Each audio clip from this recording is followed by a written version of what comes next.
Hi, and welcome to Pru's Top 5. This time I'm going to do my top 5 beads. Now, I don't want you to feel that these are the only beads I use. I'll use a huge range of beads, but these are the 5 main types of bead that I use most frequently. So I'm going to start first of all with the most obvious sort, and that's seed beads, glass seed beads.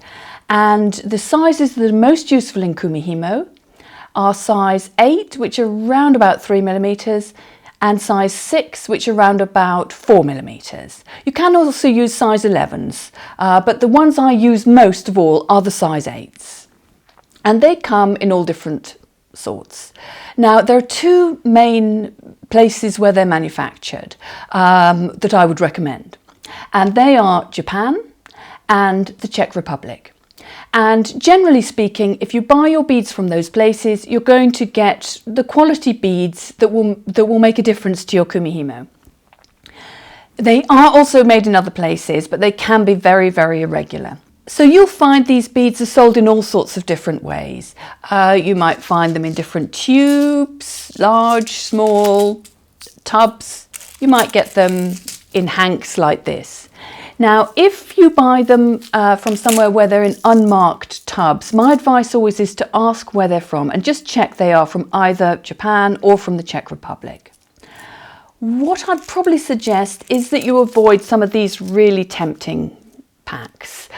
This looks like a good purchase. It was very, very cheap, and you get all different shapes and sizes of beads, but that is just the problem. When you look at the ones that are supposed to be a size 8, within there you've got them of all different shapes and sizes, and that will make your kumihimo really irregular, and they're made in China. So, as I say, go for the ones from Japan and from the Czech Republic, and you're probably going to be safest that way. So moving on then, my next favourite bead, and I'm not doing these in any particular order now, the rest of them come in any order, would be some sort of bead that's got the hole at one end, top drilled, whatever you want to call it. And the whole point of this is that when you have a long thin bead with the hole at one end, when you braid it, that hole will be drawn in tight to the braid, and the other end, the attractive end, will protrude from the braid in a very attractive way.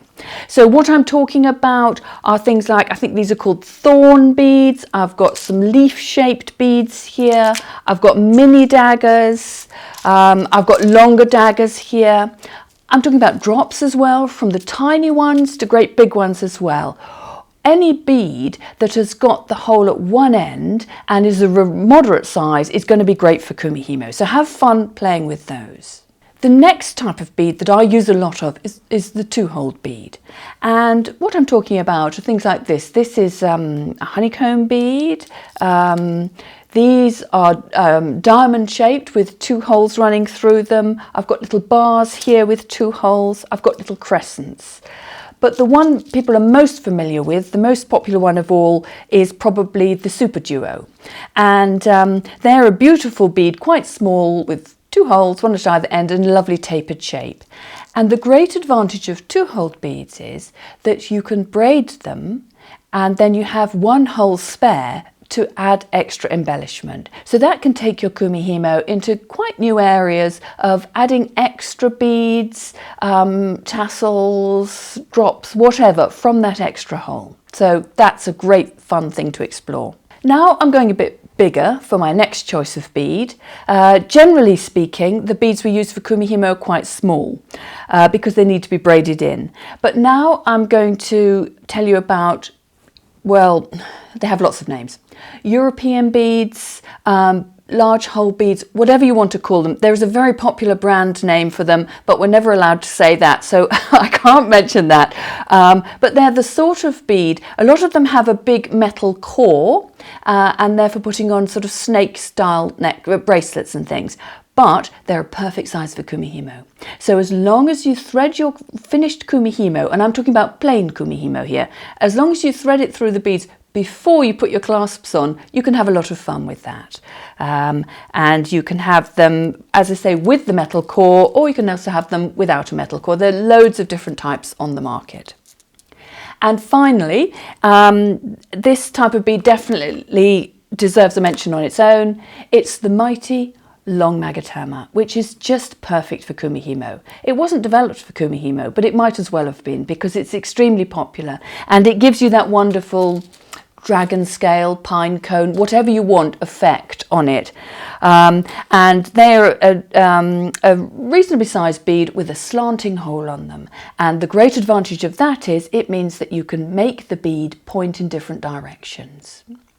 So those are my top 5 most frequently used beads. And with a selection of those, you can make a huge range of different designs with your kumihimo. So if you liked listening to my top 5, do subscribe to my channel and then you'll see more top 5s for other subjects. Perhaps you've got some other suggestions you'd like to make, so why not make a comment down below and tell me what your favourite beads are. So until next time, goodbye.